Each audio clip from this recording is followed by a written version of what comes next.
Hello friends, સ્વાગત છે આપ સૌનું આપણી ચેનલ ફૂડ ઇઝ લાઈફ ગુજરાતીમાં. આજે આપણે બનાવીશું સાતમ સ્પેશિયલ મોહનથાળ.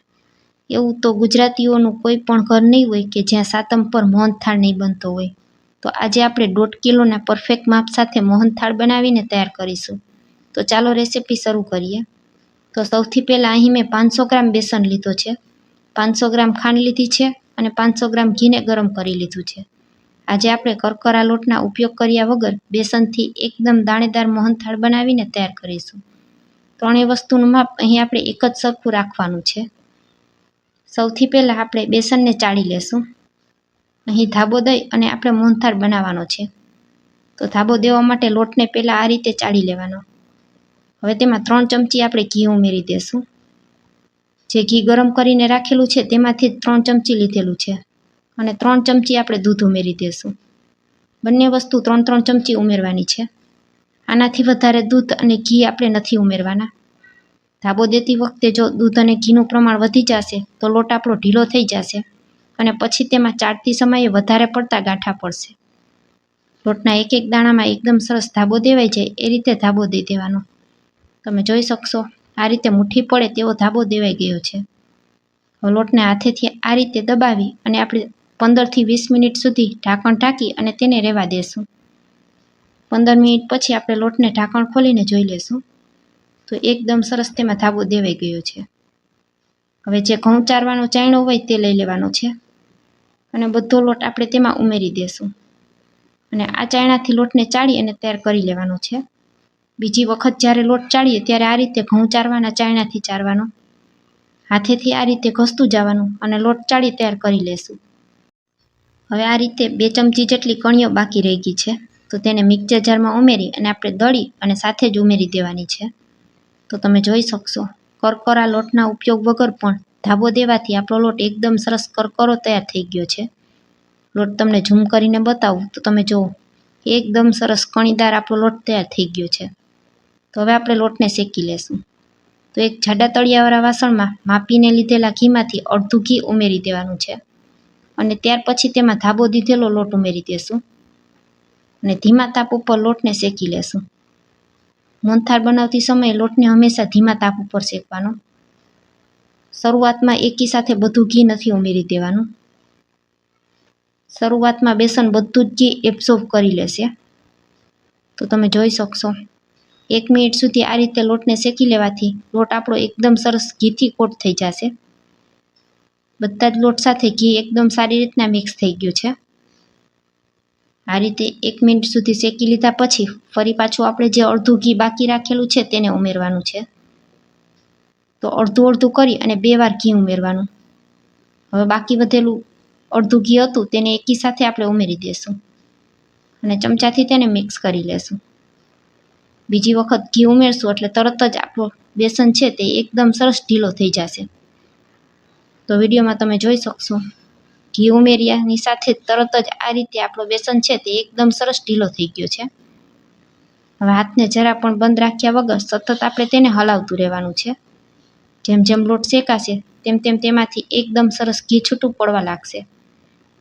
લોટ ફૂલીને એકદમ સરસ હળવો થઈ જાય ત્યાં સુધી આપણે તેને શેકતું રહેવાનું છે. 2 થી 3 મિનિટ જેવો સમય થઈ ગયો છે. વચ્ચે વચ્ચે હું તમને ટાઈમ પણ કહેતી જાઉં છું જેથી કરી અને તમે લોકો પહેલીવાર મોહનથાળ બનાવતા હોય તો પણ તમારો મોહનથાળ પરફેક્ટ બનીને જ તૈયાર થશે. 3 મિનિટ પછી લોટ આ રીતે એકદમ સરસ ફૂલી ગયો છે. તમે જોઈ શકશો લોટમાં એકદમ સરસ જાળી પડવા લાગી છે. હજુ પણ આપણે લોટને એકદમ સરસ ગોલ્ડન બ્રાઉન થઈ જાય ત્યાં સુધી શેકવાનો છે. તો હાથને જરા પણ બંધ રાખ્યા વગર સતત આપણે તેને હલાવતા રહેશું. તો હવે અહીં તમે જોઈ શકશો લોટ જેમ જેમ શેકાય છે તેમ તેમ તેનો કલર પણ ચેન્જ થવા લાગ્યો છે અને લોટ એકદમ સરસ ફૂલી અને હળવો થઈ ગયો છે. લોટમાં એકદમ સરસ ઉભરો આવવા લાગ્યો છે. મોહનથાળના લોટને શેકાતા 12 થી 15 મિનિટ જેવો સમય લાગે છે. જેટલો લોટને આપણે ધીમા તાપ ઉપર શેકશું એટલો જ મોહનથાળ ખાવામાં સ્વાદિષ્ટ બનીને તૈયાર થશે. તો હવે 10 થી 12 મિનિટ જેવો સમય થઈ ગયો છે. તમે જોઈ શકશો લોટનો કલર પહેલાં કરતાં એકદમ સરસ ચેન્જ થઈ ગયો છે. લોટનો કલર આ રીતે એકદમ ગોલ્ડન બ્રાઉન થઈ જાય એટલે આપણે તરત જ તેમાં દૂધની મલાઈ ઉમેરી દઈશું. અહીં આજે આપણે કોઈ પણ જાતના માવાનો ઉપયોગ કરતા નથી. તો અડધો કપ જેટલી દૂધની મલાઈ ઉમેરવાથી આપણો મોહનથાળ એકદમ સરસ માવાદાર બનીને તૈયાર થશે. તો આ રીતે દૂધની ઘરની તાજી મલાઈ હોય તે અડધો કપ જેટલી ઉમેરી દેવાની. અને હવે બધી મલાઈ ઓગળી જાય ત્યાં સુધી આપણે તેને હલાવતા રહીશું. મલાઈમાં જે પણ દૂધનો ભાગ હોય તે બધો જ બળી જશે. તો 1 મિનિટ સુધી ધીમા તાપ ઉપર આ રીતે આપણે તેને હલાવી લેશું. 1 મિનિટની અંદર બધી જ મલાઈ આપણી ઓગળી જશે. તો તમે જુઓ, મલાઈ ઉમેરશું એટલે લોટમાં એકદમ સરસ કણી પડી ગઈ છે અને એકદમ સરસ આપણો દાણેદાર લોટ તૈયાર થઈ ગયો છે. હવે આ સમયે આપણે ગેસને બંધ કરી દેવાનો છે. ગેસ બંધ કરી દીધા પછી પણ આપણે કડાઈમાં આ રીતે ચમચો ફેરવતું રહેવાનું છે. કડાઈ ખૂબ જ ગરમ હોવાથી લોટ આપણો બળે નહીં એના માટે વચ્ચે વચ્ચે આ રીતે ચમચો ફેરવતું રહેવાનું. હવે આ લોટને આપણે થોડી વાર માટે સાઈડમાં રાખી દઈશું અને બીજા ગેસ ઉપર આપણે ચાસણી બનાવી તૈયાર કરી લેશું. ચાસણી બનાવવા માટે આપણે જે 500 ગ્રામ ખાંડ લીધેલી છે તેને એક કડાઈમાં ઉમેરી દેશું અને ખાંડ ડૂબે એટલું પાણી ઉમેરી દેશું. હવે ચાસણીમાં એક ઉભરો આવી જાય ત્યાં સુધી આપણે તેને થવા દેશું. અહીં આપણે 1.5 તારની ચાસણી બનાવીને તૈયાર કરવાની છે. 1 મિનિટ પછી તમે જોઈ શકશો કે ચાસણી આપણી આ રીતે ઉકળી ગઈ છે. હવે ગેસની ફ્લેમને હાઈ રાખી અને 2 થી 3 મિનિટ સુધી હજુ પણ આપણે તેને થવા દેશું. તો 2 થી 3 મિનિટ પછી ચાસણીમાં બધી જ ખાંડ ઓગળી ગઈ છે. અને હવે એક વખત આપણે એક ટીપું વાટકામાં પાડી અને ચાસણીને ચેક કરી લેવાનું. તો વચ્ચે એક ટીપું પાડી અને મેં ચાસણી ચેક કરી લીધી હતી. તો ચાસણી આપણી કાચી હતી. ફરી પાછું 2 થી 3 મિનિટ સુધી હલાવી લીધા પછી બીજી વખત આ રીતે ચાસણીને ચેક કરું છું. અહીં આપણે એકદમ સરસ આ રીતે ઘાટો તાર પડે એ રીતની ચાસણી તૈયાર કરવાની છે. વિડીયોમાં તમે જોઈ શકશો એક આખો અને એક અડધો તાર બની અને તૂટે છે. તો આ જ રીતની ચાસણી આપણે મોહનથાળ માટે તૈયાર કરવાની છે. ચાસણી જરા પણ કાચી રહી જશે તો મોહનથાળ પરફેક્ટ નહીં જામે. હવે આ સમયે ગેસને બંધ કરી અને તેમાં આપણે થોડો કેસરી કલરનો ફૂડ કલર ઉમેરી દઈશું. કલર ઉમેરવો એકદમ ઓપ્શનલ છે.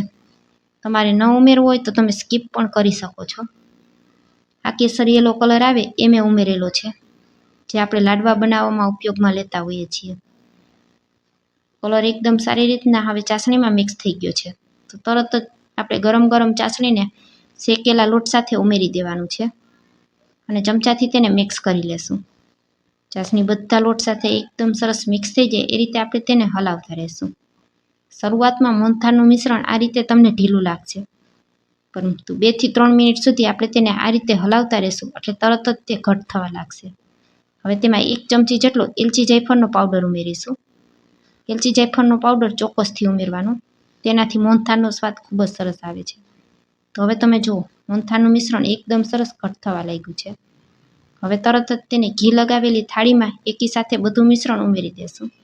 ઉપરથી થોડી બદામ અને પિસ્તાની કતરનથી ગાર્નિશિંગ કરી લેશું અને તૈયાર કરેલા મોહનથાળને 4 થી 5 કલાક માટે સેટ થવા રાખી દેશું, અથવા 2 કલાક માટે ફ્રીજમાં રાખી દઈએ તો પણ તે સેટ થઈ જશે. ફ્રેન્ડ્સ, વિડીયોમાં બતાવેલી રીત મુજબ તમે મોહનથાળ બનાવશો ને તો તમારે 5 કિલો મોહનથાળ બનાવવો હશે ને તો પણ તમે પહેલી જ વારમાં પરફેક્ટ મોહનથાળ બનાવીને તૈયાર કરી શકશો. હવે 4 થી 5 કલાક જેવો સમય થઈ ગયો છે. મોહનથાળ આપણો એકદમ સરસ સેટ થઈ ગયો છે.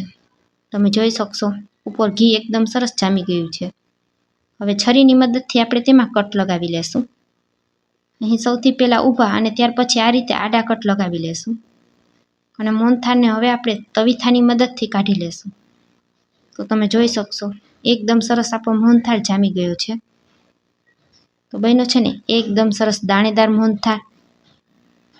હવે તૈયાર કરેલા મોહનથાળને આપણે સર્વિંગ પ્લેટમાં સર્વ કરી લેશું.